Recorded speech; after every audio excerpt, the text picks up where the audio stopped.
I'm Tshoki and I'm a research consultant by profession, and I'm honored to be hosting this Bhutan Dialogues Forum for the month of November.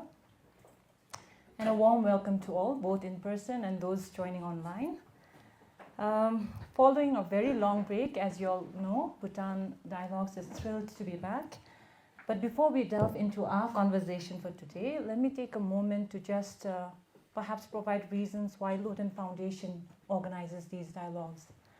Now, Bhutan Dialogues is it's an effort by Loden Foundation to represent a platform for civil discourses on issues that matter. These dialogues aim to foster some sense of intellectual curiosity, but it also prompts honest deliberations on key development issues. As we all know, these the pursuit of which is often undervalued, especially in our society and especially in the public sphere. Now, one of the key objectives of Bhutan Dialogues is also to foster mindful communication. It is also to foster principles of mindful listening. And what we aspire, what Loden Foundation aspires at the end of each day and at the end of each and every Bhutan Dialogues that we organize is to help contribute to some sense of critical thinking within our society. Now, with this, let me now introduce the conversation as well as our wonderful speaker. As we all know, Bhutan is continuing to recover from the pandemic. But as we continue, we know that unemployment is a pressing issue of concern. Now, as per the National Labour Survey report, in 2017, the unemployment rate was around 3%. Fast forward 2022, it's almost doubled. It's about 5.9%.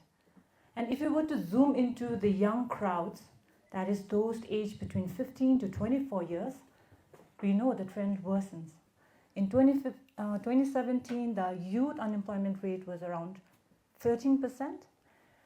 And by 2022, it has increased to nearly 28.9%.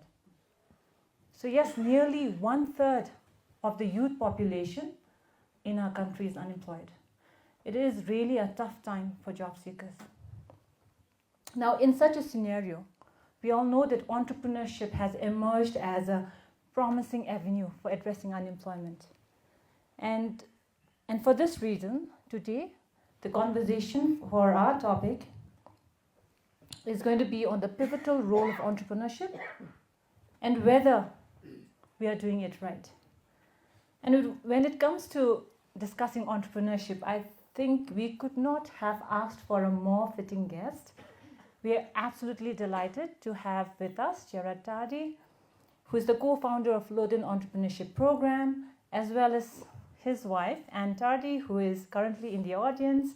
And please do not get deceived, Anne is an equally valuable contributor to the program.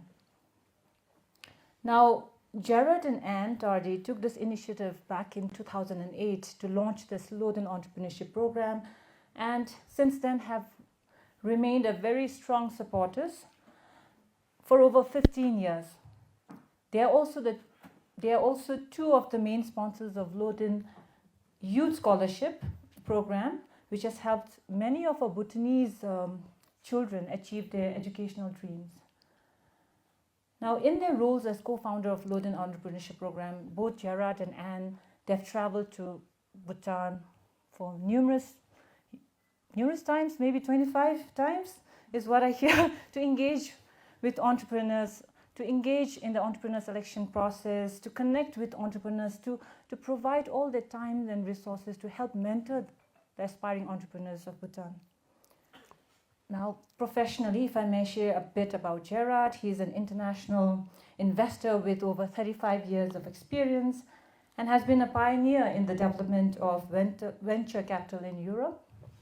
He has founded and managed 3 major investment firms in Paris and London, which has invested in more than 200 young companies in Europe and the USA. He is presently a senior advisor with Marriott Equity Partners, which is a global investment platform specialized in healthcare and nutrition sector. He's a graduate of HEC Paris and Stanford University. And Gérard is also an active contributor to several think tanks on social entrepreneurship. Now, just a quick heads up for listeners, we will have a dedicated Q&A session immediately following the conversation. So please have your questions or any reactions as we go along the conversation. Now, welcome to Bhutan Dialogues, Gérard. And well, as I mentioned in the introduction, you have been a well-wisher for Bhutan, and you have invested so much of your time and resources in becoming this pillar of support for one of, if I may say, one of the established foundations in Bhutan. And the first thing, of course, we are curious to hear is your personal story of why you decided to support this Lowdown Entrepreneurship Program. I mean, it has been 15 years. And I mean, we would like to know whether you still find it fulfilling, I mean, or is boredom setting in? And sorry, at the risk of sounding rude and blunt, some might wonder if there is a hidden agenda. Are you doing it for the free visa? I don't know. I'm sure listeners would love to know what is it that's really motivating you and what is the core agenda here for you and Anne? Thank you, Tshoki, for your question and also for your very nice introduction. Let me first tell you who I am. And I'm not a successful entrepreneur. Or if you wanted to invite a successful entrepreneur, you should have invited Richard Branson or somebody who has really built a big company. I started my own company, but I started it when I was 50 and in London, and I sold it 7 years later. And so I don't see myself as a great entrepreneur. But on the other way, I've been an investor, as you said, for now almost 40 years. The company I manage or I founded has invested, as you said, in over 200 young technology companies, some of which have been big success. So basically in front of you, you have an old investor. But you know, investors are like wine. The older they are, the best they are. And this is why I'm still doing it, in fact, because frankly, I enjoy it.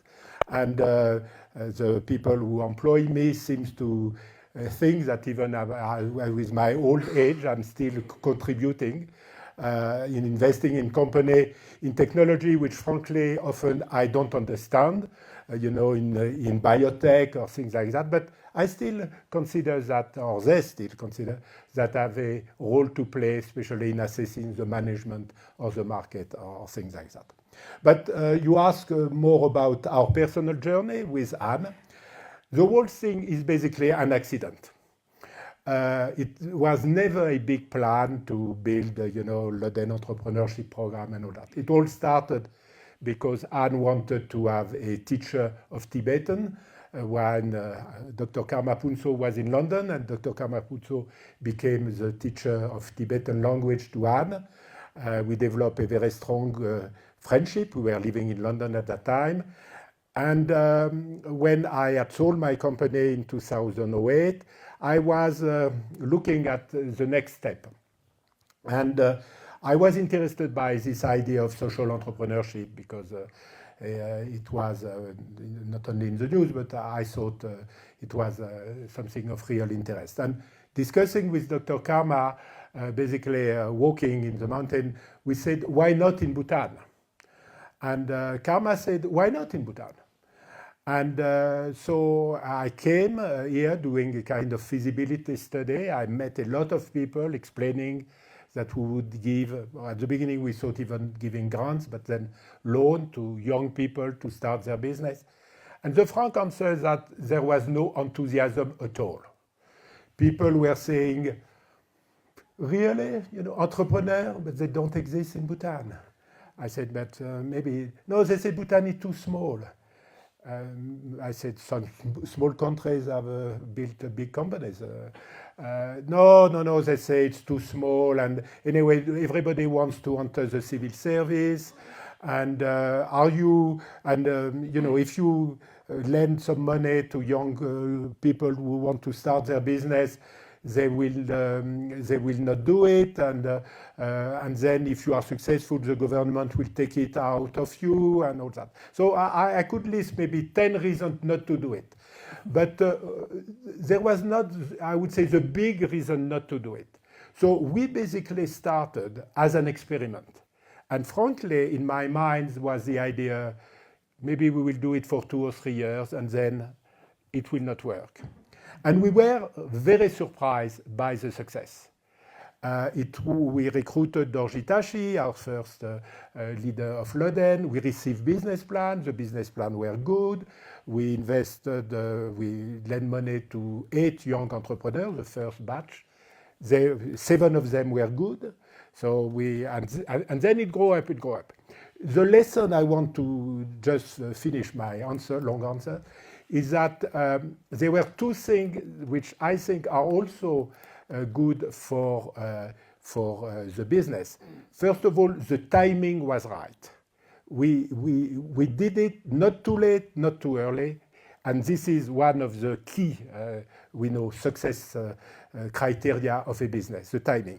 The second thing we did, I hope rightly, was that we did not get discouraged when we hit some disappointment, a big number of failures, we were prepared to accept. And I remember a discussion with one of the top officials here. He said, most people, they start something like that, and after 4 or 5 years, they get discouraged. In our case, we have survived at least for over 15 years, and I can tell you, and I hope I show this, we still have the commitment to continue. We are not discouraged, but maybe we will come back for some of the reasons later on. Thank you. Thank God you did not stop after 2 to 3 years. And yes, as Gérard mentioned, failures does not mean we stop. It just means we need to rise up stronger. Now, as you know, at Loden, I just recently joined as a trustee, and I've come to know that you have this special personal preference on social entrepreneurship, especially with businesses that have social impact as one of the key goals. And in a world, we often feel like every business is out there is just there to maximize profit. I agree, it can be very refreshing. But having said that, we know that the reality is quite different on ground. We know that social businesses often fail. Now, if I were to ask one of my entrepreneur friends, okay, what is the social impact that your business is bringing? He or she is going to just laugh out loud. He or she is going to say, I have a rent to cover. I need to pay my employees. Profit is the ultimate goal for us, because without it, sustainability becomes almost impossible. So, and we also know that at the moment, whether it's the national trends or global or even the regional trends, most of the successful businesses are not businesses that have social impact as one of the goals. These are like for-profit businesses. So in a business environment where you're actually supposed to be competing, your ultimate goal is to kill the other competitors, right? So in light of this conversation and this kind of mindset that's ongoing in most of the entrepreneurs in Bhutan as well as abroad, what are your thoughts on, what do you mean when you say businesses that have social impact, and how do you, even more importantly, convince those entrepreneurs to take up social impact as one of the goals? Yes, thank you for your question. Sorry. Yeah. Thank you for your question, which I think is very relevant. But I realize that I did not answer your first question, which was, what is the hidden agenda and all that. So I will link, in fact, the two. I would say, frankly, the hidden agenda is not to get a free visa to Bhutan, and last year was a good experience on that. So, believe it or not, the agenda is inspired by the idea that altruism is something of benefit for both, for the people who give, for the people who receive, but also for the people who give. And you may know that one of the of my predecessors in this dialogue was our friend Mathieu Ricard, a French Buddhist monk who has written a huge book called Altruism, where he explained all the benefit of altruism. And I must say, we are part of this philosophy. So the idea here is that we give, but it is a win-win situation. It looks a little philosophical and all that, but the reality is, as we experience it, is exactly this. Yes, I devote a lot of time and also to Loden and all that, but we receive a lot of it. And I can maybe give you almost a small anecdote. We use very often what I call our Bhutan key.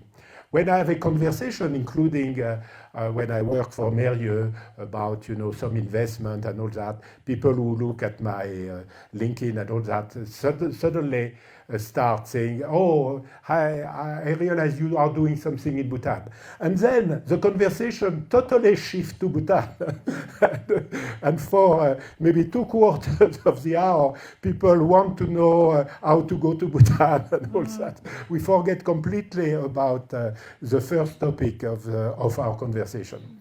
And Bhutan attract, I would say, on average, relatively good quality people. So this is the reason why we are here and we continue to come here.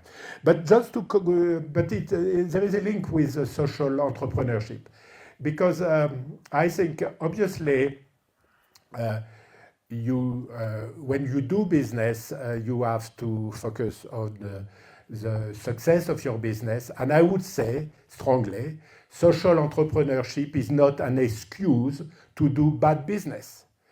And you may have the best intention in the world, but if you don't have any accounts, your business will fail and will deserve to fail, and it will be, I would say, a failure. In business term and also in social entrepreneurship term, because if your company goes bankrupt, forget about the social benefits.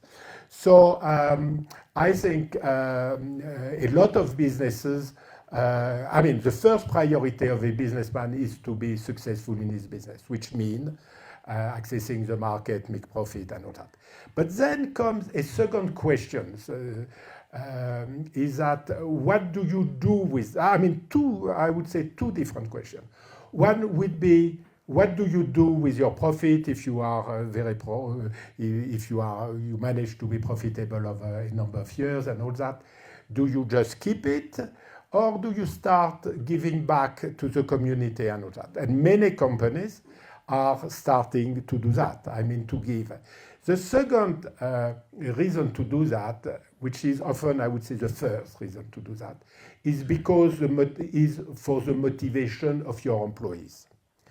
And right now, at least in Europe and in the US also, if you want to recruit good people, one of the questions that you will be asked as the manager or owner of the company is, what do you do for social benefit? And if your answer is to say, sorry, we don't do that, you can do your charity personally, but our company, is to make profit and all that, you don't attract the same kind of people that your competitors who are able to give good answers will attract. And because, there is really a competition to attract good people, being able to give a reasonable and honest answer to the question is going, and more, to be a reason to attract young people. We are talking about the growing industries. One of the fastest growing industry in the Western world is basically philanthropy. a huge number of people enter, NGOs or charities of all kinds, and they attract the best. I was, I'm graduated from a top business school in France called HEC. When I was there, the top job was to go to the big electricity company, oil company. I entered an oil company. I should not say that now, but the fact is this. And then there was the time of the consulting company. Then there was the time of the investment company. Now it is the time of the entrepreneurship company and partly the social entrepreneurship companies. Thank you. Thank you for, first of all, clearing that you're not here for free visas. And just again, picking on what you mentioned earlier about that social entrepreneurship is also, of course, you think about profit first, but also at the second stage, you think of giving back to the community. So what does that look like, when in terms of actionable items? For instance, could you share some of the examples, like in companies that you've observed?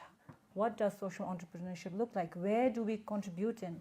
Is it like the social sectors, or we go beyond that? If you could, from your experiences in the field, share some of the companies that are doing that, and especially companies that are doing it successfully.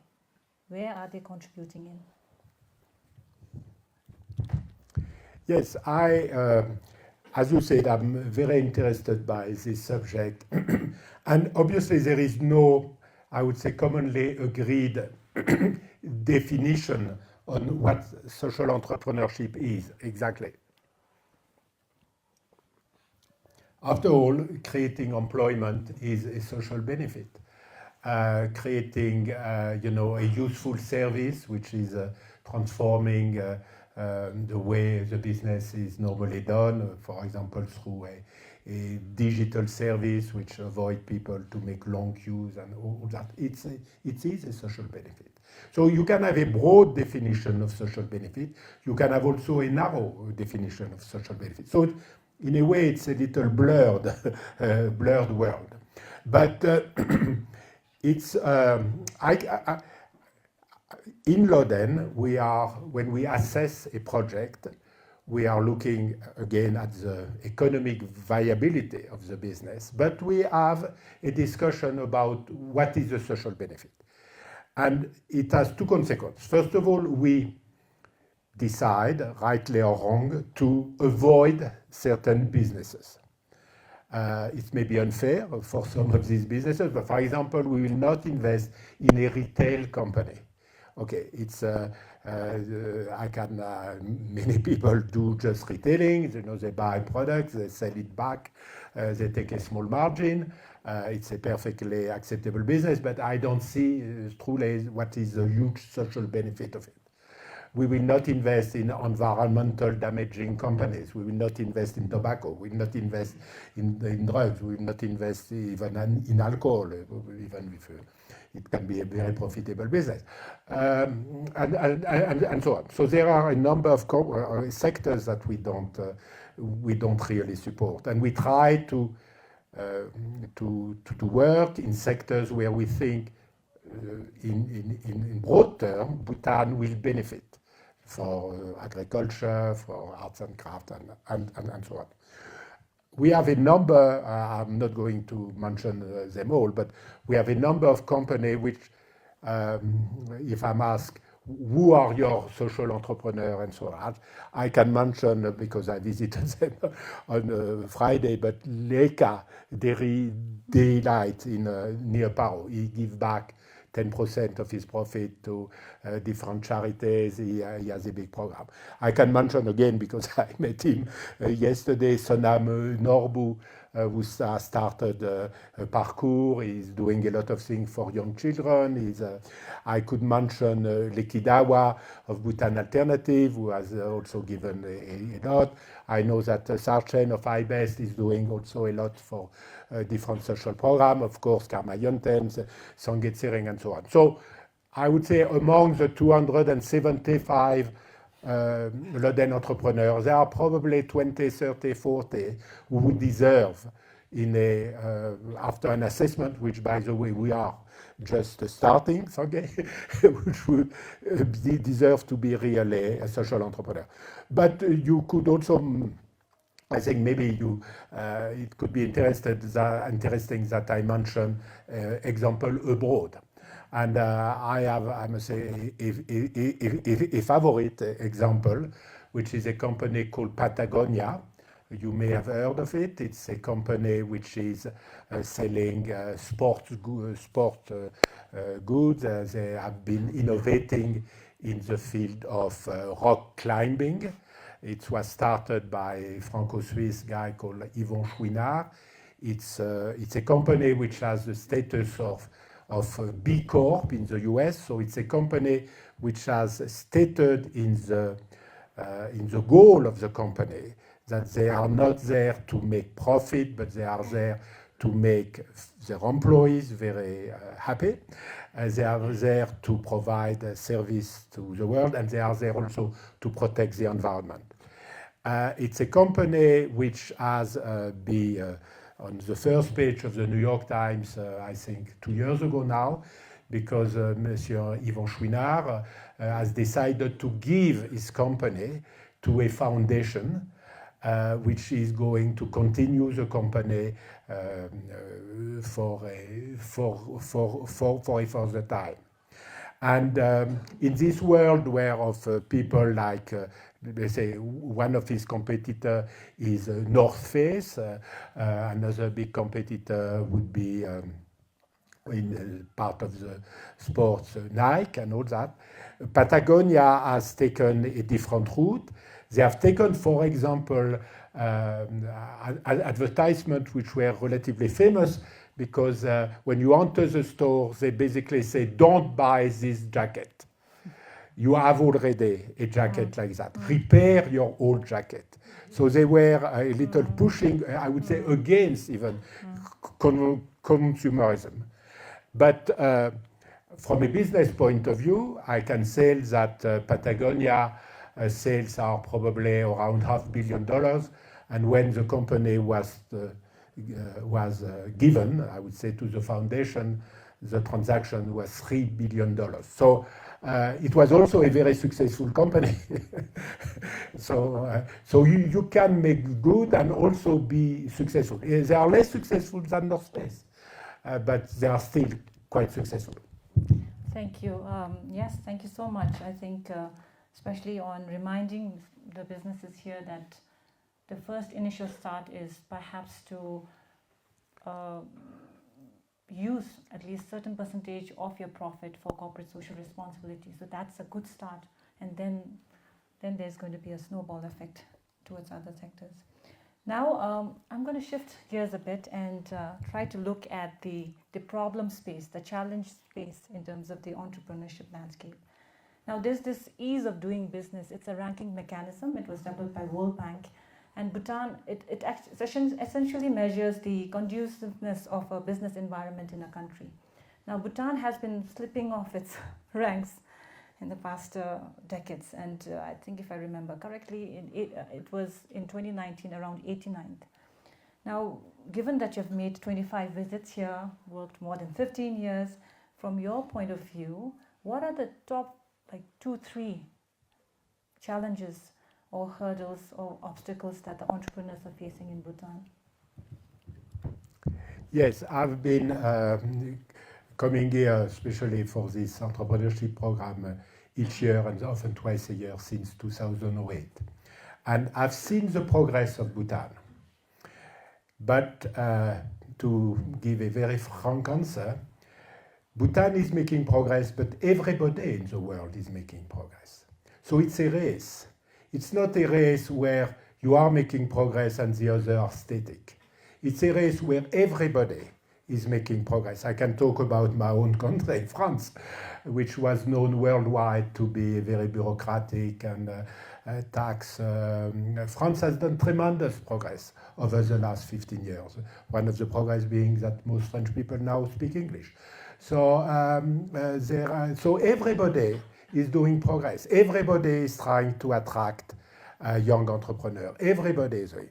And in this sense, yes, Bhutan is making progress, but I'm not surprised that Bhutan is sliding down the scale because other people, and I would say, especially in your region, look at the enormous progress of India, and all that. Everybody is doing progress. And I don't feel there is the sense of urgency that I would like. So where are the obstacles?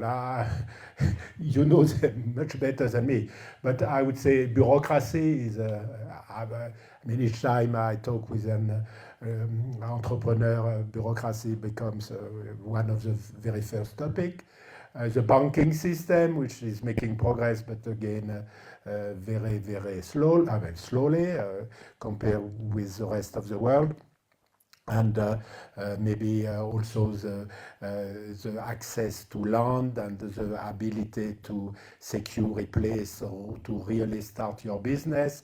Also all the issues which are worldwide about keeping your personnel, not not losing your personnel as quickly as you train them. But I must say this is a problem worldwide. I remember a discussion quite a number of years ago with an American entrepreneur, and he basically told me the following story. He said, Gérard, each year I recruit 15 new technology guys from the best universities. I train them during 1 year. After 1 year, they all leave. And then I recruit 15 new ones. I train them during a year, and then they leave. And on top of that, I must make profit. It's not easy. So this question of retention, motivation of your employees is basically an issue. And again, I think Bhutan is making progress, but as we all know, it's a little the elephant in the room, as we say in English. Many people leave, so it is not that successful in a way. Okay. So yeah, now I think you have already addressed kind of the elephant in the room. So let me just continue on that. You know, in Bhutan, the trend is such that there's at least one person who has either somebody, their family member in Australia, or someone who's planning to leave for Australia. So in such a scenario, of course, it's a challenge, but what do you think? How can we turn the tide around? How can we use this exodus to promote entrepreneurship? How can Bhutan leverage on this exodus? I must say I like the American philosophy, which is to say, never waste a crisis. Crises are source of opportunities. So let's not, desperate and have very pessimistic view on the fact that Bhutan is going to lose everybody. There will be nobody left in the country except the very old or the very young and all that. I mean, first of all, it does not help anybody to have this type of conversation. And also I think it's not true, in fact, because what Bhutan is experiencing, which I know is very serious, many other countries have experienced it in the past. I mean, I live in a country right now, which is Portugal. Portugal has around 10 million people. There are at least 3 million Portuguese today who are living abroad, and they left relatively massively in the 60s and the 70s, especially to France, Switzerland, Belgium, and all that. They have been quite successful very often. And now, because the government of Portugal have taken a number of measures and all that, they came back. They left in the 60s. When they came back in the 2010, obviously they were not young anymore, but they came back with often quite a lot of money because, again, they had been successful. But their children are coming back also now because there are a lot of opportunities in Portugal right now. A lot of people who are not Portuguese are coming to Portugal. So a country can experience that and can also experience the return. It happens, I mean, and at least I would say Bhutan is experiencing this not for reason of war, not for reason of political oppression, not for reason of environmental catastrophe. So, in a way, Bhutan is lucky compared to a number of other countries. So, but again, it could be a source of opportunities. And at lunch we were having lunch with Sonam, I think, who started CSI. So who wants to have at least 30% of his sales as export, who has started to open, I think, 3 stores outside Bhutan, New York, 2 stores in Australia. We have some of our Loden entrepreneurs at Tseze who is selling a lot of the Eze for people who are living in Bhutan. So in a way, the exodus also create opportunities.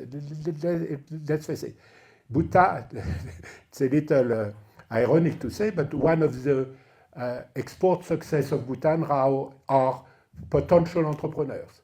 The sad thing is that there are potential entrepreneurs in Australia rather than in the country. But France had quite a lot of the same problem. There are a lot of successful French entrepreneurs who have been successful out of France, but often they come back. So let's not desperate on that. But if the idea, and in Loden I think we are going to discuss that, if the idea is B2B means back to Bhutan, it's clear that it will not happen by just waiting. There will need to be a number of changes, a number of specific policies to initiate it. And I think one of the policies will be also to be more open to foreign people. Maybe some Bhutanese entrepreneur will be successful in Australia, but some other people, or some other entrepreneur will be successful in Bhutan. In the US, in Silicon Valley, a third of the people who start the big company were American born. If you take the 10 largest silicon companies, most of the CEOs are Indian, Chinese, European. They are not American. In many countries, they are the people, I would say not the invaders, but the people who are sometimes marginalized, looked upon under, and all that. These are the entrepreneurial spirit. The people who consider themselves as the establishment, they are not that entrepreneurial.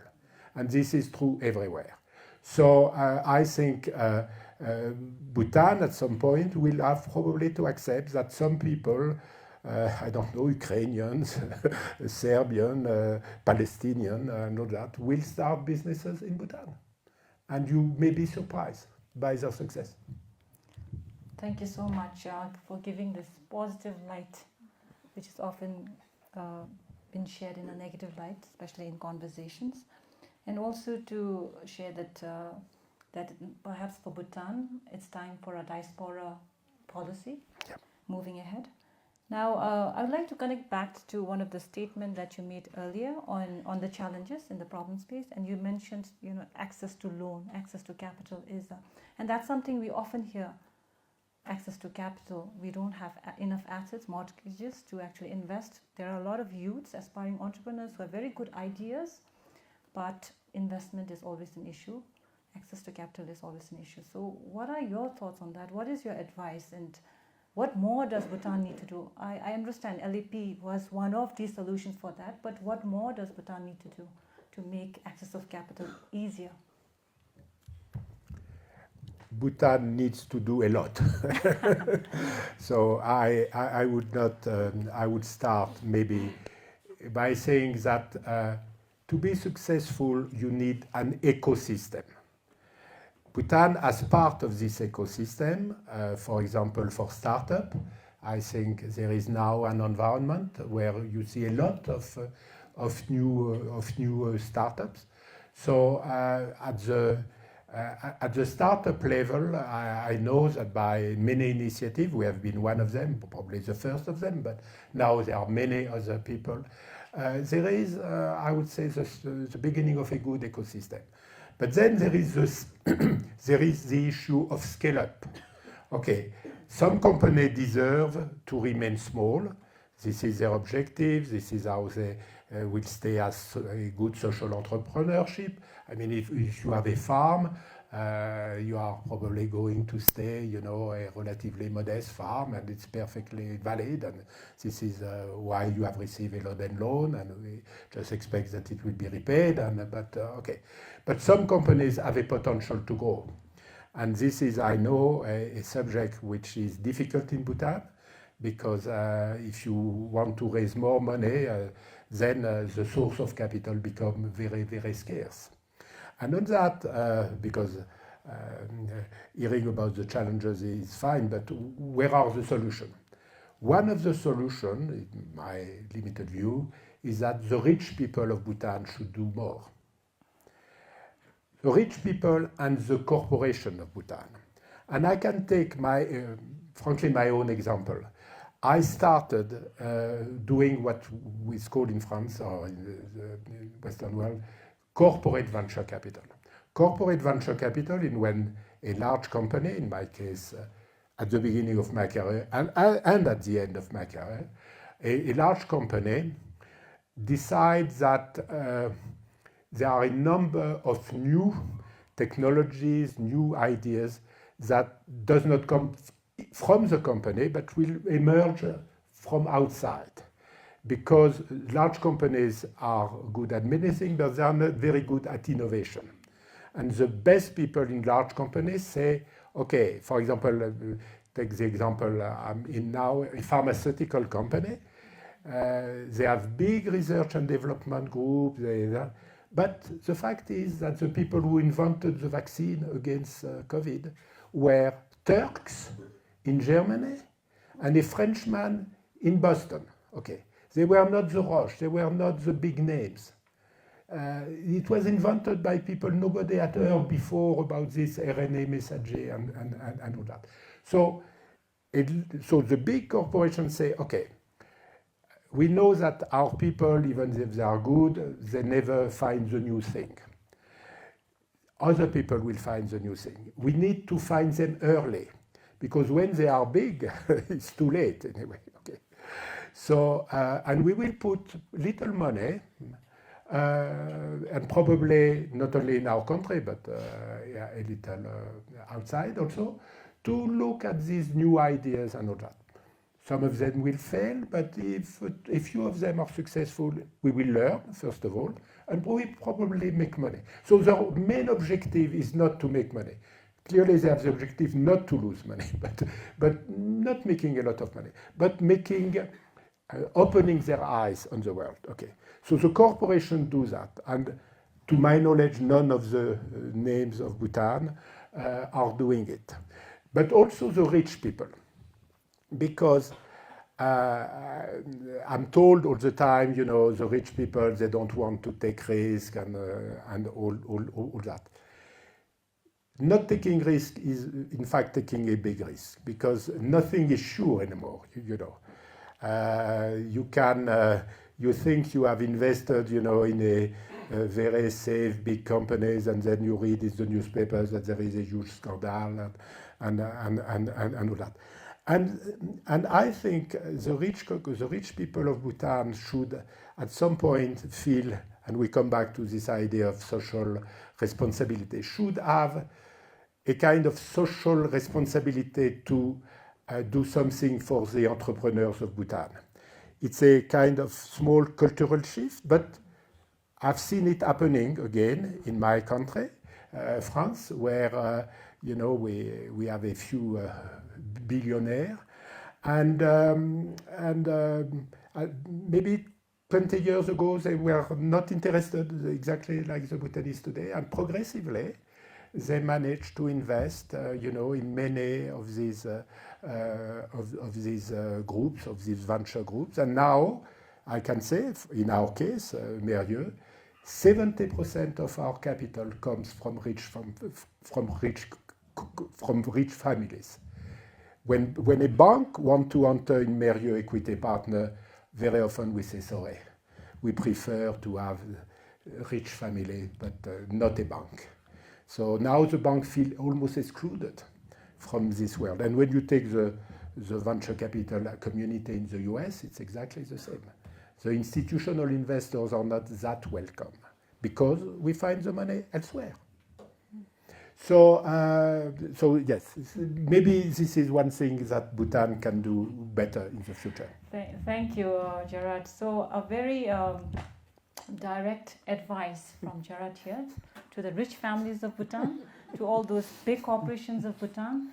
Please, as a part of your corporate social responsibility, invest on our entrepreneurs, help build their capacities, and please take risk. Now, moving on, you also mentioned that Bhutan needs to do a lot in terms of governance and ecosystem of entrepreneurship. And quite frankly, when I open my social media, or even if I just grab a newspaper, I see a lot of efforts going around. There's so many capacity building on entrepreneurship going around. There's so many seminars and conferences. There's so many actors. Sometimes it's the government, sometimes it's as private individuals. So again, sometimes I feel, again, please forgive my ignorance, that sometimes I feel it's quite uncoordinated at times. What are your thoughts? Is it good to have too many actors sometimes working towards a common goal? Is it not important to perhaps accumulate whatever resources and collaborate, partner together? What are your thoughts on that? Yes, I fully understand the question, because I have also sometimes the idea that everybody is doing the job of Loden, or wants to do the job of Loden. But there is a word that I don't like, is coordination, because coordination sometimes just means, people who don't know what they are doing and want to coordinate and all that. I like the word cooperation. And yes, I think the actors in the field of entrepreneurship in Bhutan should cooperate. And I think that Loden is at least a good example of that. We cooperate with a lot of organizations, UNDP, UNICEF, there is Druck Seringoten. So there needs to be a cooperative approach. Entrepreneurship should not be the ownership of anyone. And entrepreneurship should be a space which is open and where also entrepreneurs have alternatives. I must say I feel sometimes sorry when we interview young potential entrepreneurs and we decide not to back them. And the reason is that we just back a business very much like them at the last or at the previous session. So for them, it's just a question of timing. They arrive with a project which looks too similar to a project we backed, less than a year ago, and we are not going to back two competing businesses. It does not make sense. But it is not their fault, and somebody else may find their project very, very attractive. So I think I would hate a system in which there is only one window the entrepreneur has to get, and if they don't get selected, they have no alternative. So competition, in a way, is a good thing. And also, I think government should accept that their role is relatively limited. I mean, it's good that government encourage entrepreneurship, provide a kind of platform, but I would not. I think, for example, when government say we are going to prioritize certain sectors and all that, I have a very strong doubt, because what do they know? What do they know about the sectors which are going to be successful in 10 years? The world is changing so fast that, with the arrival of artificial intelligence, maybe some of the businesses that we thought were very, very stable are going to be replaced. They are going to be replaced by something else, but we don't know. Half of the job that people will have in 10 years, or not in 10 years, maybe in 20 years, are not invented today. So how you prioritize? And for example, when I see that the government sometimes is saying we want to go just in tech, arts and culture, a little forget it or put it under, I think, how do they know? How do you know that it's not useful? One of my favorite stories is about Steve Jobs. Steve Jobs, who was educated by a family very middle class in the US, who were a little struggling to pay his studies, decided one day to register into a course of Chinese calligraphy. His parents were saying, he's getting mad. Tech, now he does Chinese calligraphy. It's for this reason that Apple has been always the favorite computer of all the graphic designers and all that, because of the eye that Steve Jobs got from Chinese calligraphy about the space between the letters and all that. And he was extremely particular about the subject. If you read the big books, during 3 hours, he discussed with the chief designer of Apple about the business card of Steve P. Jobs, because they disagreed about the space between Steve P. Jobs. 3 hours of discussion. And this is one of the very last case in which Steve Jobs at the end said, okay, you are the designer, you are right. So, Chinese calligraphy played a certain role into the success of Apple. Thank you. I'm going to ask one final question before I open the space for questions. So this is, again, a matter which is very close to my heart. I'm going to take a moment to bring the global agenda, which is to leave no one behind. And there was a recent job seeker survey conducted by the Labour Ministry in 2022. And based on that survey finding, 1.6% of the job seekers were persons with disability. So my question, and also kind of a challenge, is what is the Loden Entrepreneurship Program doing it to aspiring entrepreneurs, especially with disabilities, people who are coming from the minority group, like people in the LGBTQ plus community, or recovering addicts, or women, for instance? So are you considering those components? Is there going to be a targeted program, that is going to help fund their business ideas in the future? Or is it being done already? Thank you. Yeah, I think you raise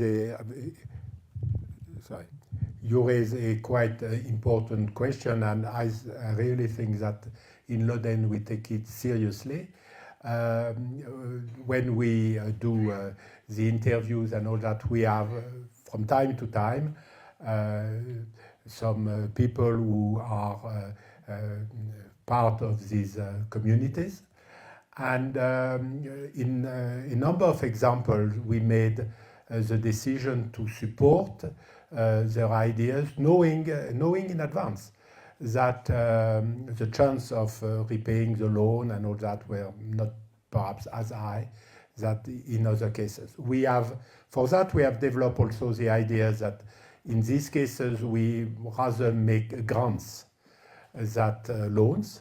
So we have in each batch sometimes 1 or 2 examples of people who receive half of their money as grants, because I think it is more reasonable. We should not burden the people with debts that are probably not very realistic. So yes, I think it's really part of the social mandate. I think that the record of Loden in this field is quite good, but probably we should do more. Thank you. With that, let me open the floor for questions, both in person as well as those joining us online. If there are any questions, or also any reactions on the conversation. And yes, please. Do you have a mic? No, I don't have mic. Would you need a mic? Yeah, yes. I think you are audible. Yeah. Good evening, Gérard. Royal Thimphu College only. Okay, yeah. I just want to understand this basic concept. Since you have talked a lot about this social entrepreneurship, what I find, I just want to understand from you your idea about it. Social entrepreneurship as a word is a very contradictory word according to me. Because when you say entrepreneurship, it's all about business. And business per se, the definition of business goes, that means you want to earn profit. The very existence of the business is profit only. Now, second word, that is social thing. Now, when you talk about a social thing, you talk about the benefit of the people at large. You talk about benefit of the people, benefit of the mass, of the country, or the region. So how these two words exist? According to me, these words never should exist even. This social entrepreneurship. At one point of time, you're talking about the benefit of the mass, at another point you're talking about the profit. So how a benefit of the mass can generate a profit?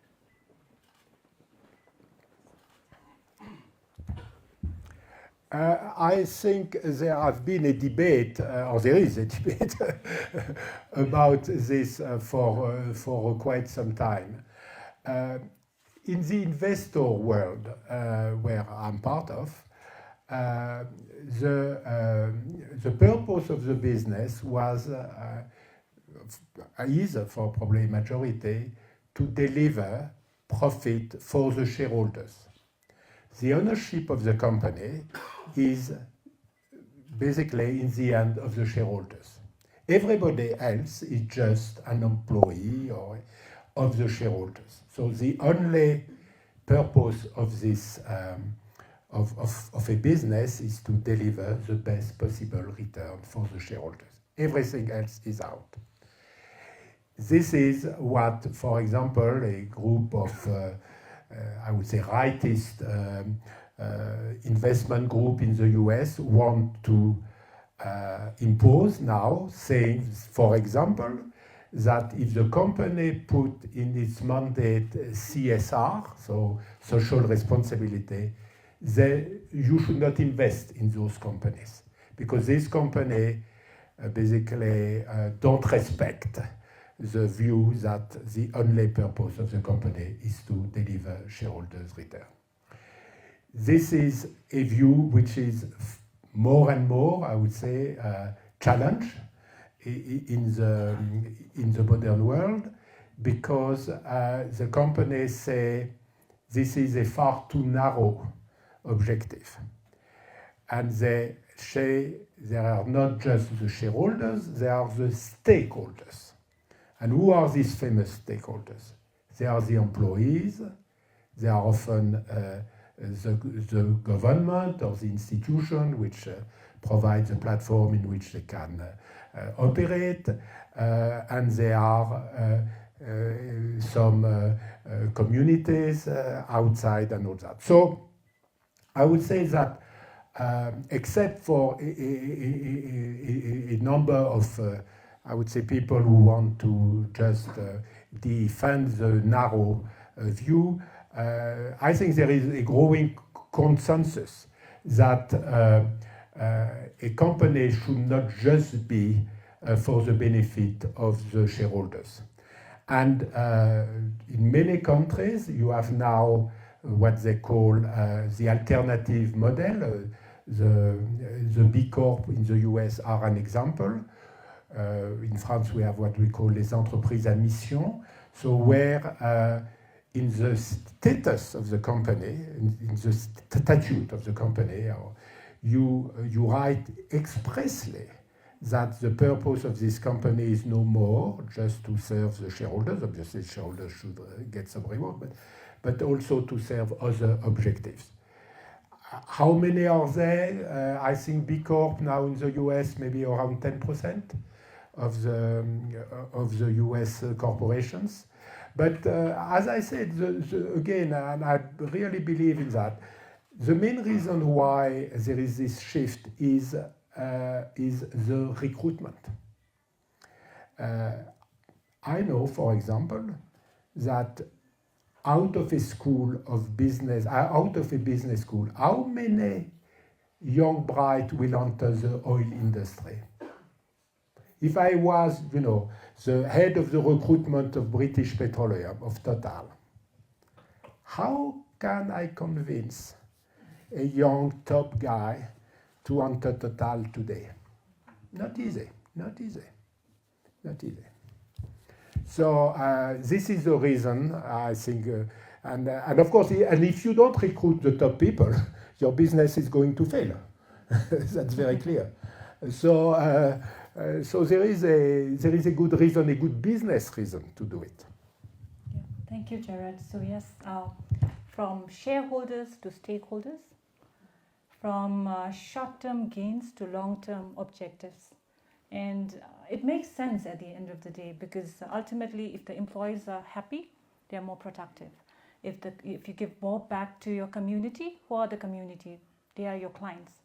So it's just that you're getting more customers at the end of the day. So there's a logical flow to that as well.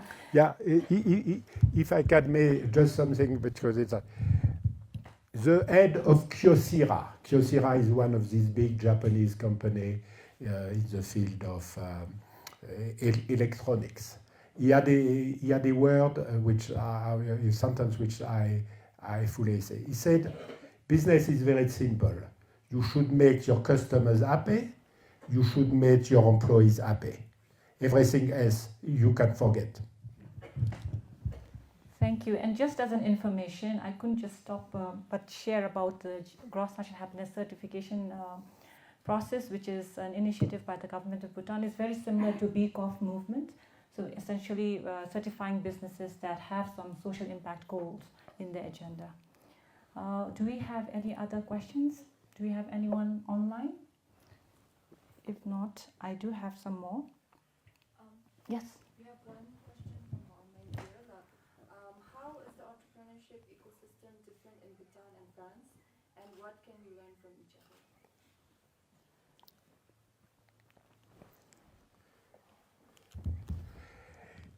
I think that, as I said, the ecosystem of Bhutan is being built, is on the way. There are some parts which exist, like what I said around startup, about the training also. Bhutan has done a lot of trainings, a lot of capacity building and all that. But there are some parts which are missing, like the involvement of the rich families, the involvement of the corporation, more involvement from foreign, I think, actors. It is, and also maybe the role of the banks. I know the banks are criticized a lot in Bhutan because they don't support entrepreneurship. I think sometimes it's a wrong debate. I mean, the job of a bank is not to take risk. If you want to survive as a bank, you should avoid the risk. So people have to understand that there are two jobs which are different. My wife, who is here, often when she was asked what was my job, she said, "Oh, he's in a bank." And I was always furious about that, because I said, "No, I hate the bankers. I'm just doing things that the bank don't do and should not do. I'm taking risk." The difference, you know, and when a banker give a loan to 10 companies, if there is one loan that is bad, probably it will absorb all the interest he had on the 9 other loans. When, as a venture capitalist, I invest in 10 companies, 4 of them can fail. I don't care. If there is 1 or 2 on which I'm making 5 times, 10 times the money. The difference between the bankers and the venture capitalists is that the bankers have limited their upside. The upside is the interest rate. The venture capitalists have limited their downside. The worst they can is to lose their money. But they have not limited their upside. They can make 5, 10, in some cases, even much more of the money. So they don't need to have few failures. They don't care in a way about failures. They just care about success. And this is a few success which makes them successful, much more than the rate of failure. But this is a philosophy that you should not have in a bank. So in other words, if the bank want to do basically our job, which is to invest and all that, they should do it in a separate entity. And this is, in my case, I was working for a time for Citicorp, Citibank, but we were a totally different entity. And the people of the bank did not like us, and we did not like them, because we were doing two different jobs. Thank you. Just speaking again on your venture capitalist expertise. Now, if the rich families and the big corporations, even after your sincere plea, they still do not help very much in terms of supporting entrepreneurship, then what can this Aspire entrepreneurs do to attract investors from externally, from across the borders? What are the immediate key steps in trying to attract investors to Bhutan? If I can be provocative, the first source of fund should be the Bhutanese abroad. The Bhutanese who have been successful in Australia, and maybe these people could do some investment in Bhutan. First of all, they will understand probably better the type of business which could be successful in Bhutan. They may open new ideas, because often the ideas come again from abroad. They will see, some businesses successful in Australia and say, oh, by the way, maybe we could do it in Bhutan. And it's very difficult to have this idea here, of course. But if you look at how all this business of big shopping malls and especially the hypermarkets develop, which have been the Carrefour, Auchan, the big retailers in France. It's often because one member of the family went to Chicago or went to New York and said, oh, these Americans, they are building big hypermarkets with parking outside the city. And they started, Carrefour, which is now a huge company, started just like that. A family who said, we had seen something in New York and said, we could do it in Grenoble. So I think some of the idea will come again from outside. Okay, again, a follow-up to the earlier question on the Load and Entrepreneurship program, where they're addressing minorities. Again, I'd just like to know what is your, how satisfied are you with the program? Do you see any gaps and any improvements that needs to be made? And along those same lines, I would also like to ask, especially those entrepreneurs who have benefited from the program. Some of them are, again, facing some challenges, and some of them are on the verge of giving up. What would your advice be to them? Do we see in Loden entrepreneurship program as a success? I think yes, but we had a number of failures. What have been the main failures? We have not been able to do in a very significant way the mentoring that we were supposed to do. When we selected entrepreneurs, we told them, we are lending you money, but we are going to help you in many ways and all that. You are going to be in a family supporting you and all that. And on that, I would say our record is not very good. It's not because we did not try. We have tried a lot, but the answers are not very easy. If we try to find mentors in Bhutan, it's not easy to find them. It's not easy to make it work. If we try to find mentors outside Bhutan, they are often not very relevant. When I give advice to a Bhutanese entrepreneur, the best thing that he should do often is to forget about my advice, because I'm maybe totally out of, I don't understand the real situation. So this has been a failure. What has worked is the network of entrepreneurs. And Sangay is a very good example. Sarchen, we have a number of Karma Yonten, a number of our entrepreneurs who are doing basically what we promised to do. Which because the best mentor of an entrepreneur is another entrepreneur, obviously. Yeah, so this has been a failure. We have not been very good sometimes even to recover our own loans. You know, we are very badly organized. We lead a number of people don't repay our loan, not because they cannot, but because they have better things to do, and we are not we are not very effective. We are not very efficient.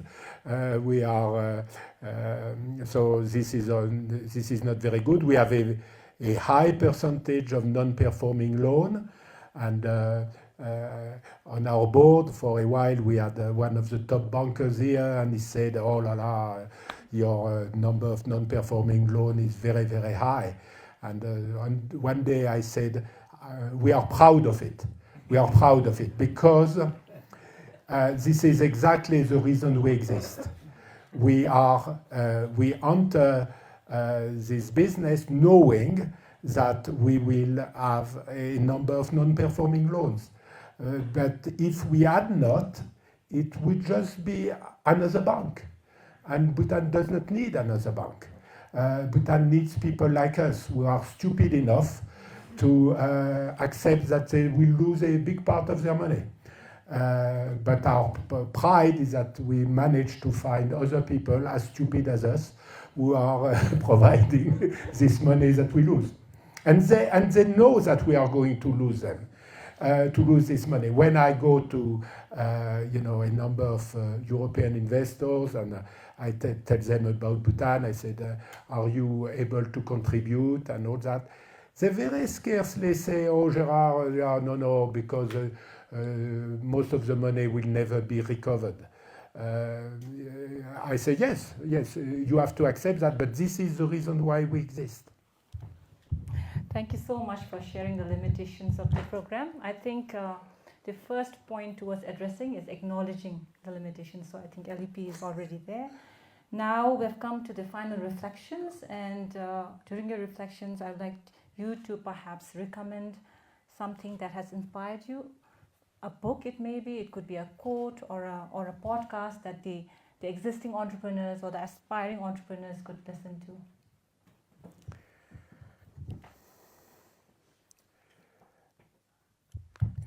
Yeah, I must say I don't have really a book that people should maybe read because I know there have been a big number of books about how to be successful in business and all that. I must say I have some doubts sometimes about these books because it's full of ideas which maybe not always be relevant today. Because as I said, I really think it's obvious, but that we are living in a fast changing world, and that the success story of the past are difficult to replicate today. So in a way, I'm not sure that you should read a lot of business books, but I think you should read books, but maybe about other subjects, about history, about geography, about philosophy. And when I think it's I follow, the Bill Gates is giving a lot. Bill Gates is recommending a lot of books. But he's always telling, and I think on that he's perfectly right, that you should read books outside your comfort zone. You should read books on subjects that which are really new to you. And to give again a small anecdote, when I was working in Schroeder Ventures, my boss, the chairman of Schroeder Ventures, had a technique to recruit young people like me.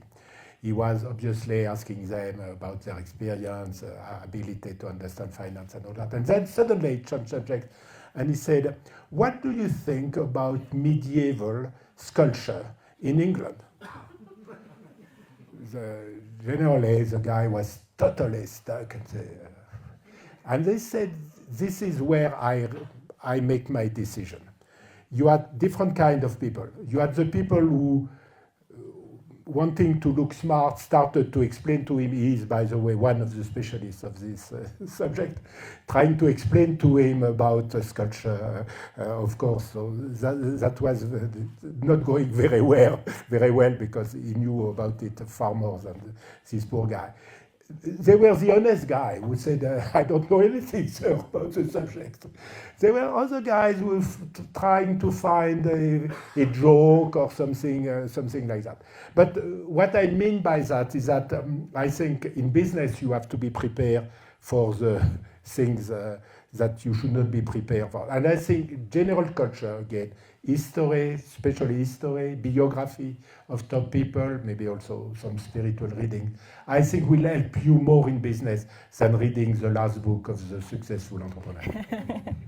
Thank you so much for the candid responses. So yes, read books, but try to read other books, expand your knowledge. So with that, I'd now like to bring a close to our conversation and extend a heartfelt gratitude to you, Gérard, as well as to you, Anne.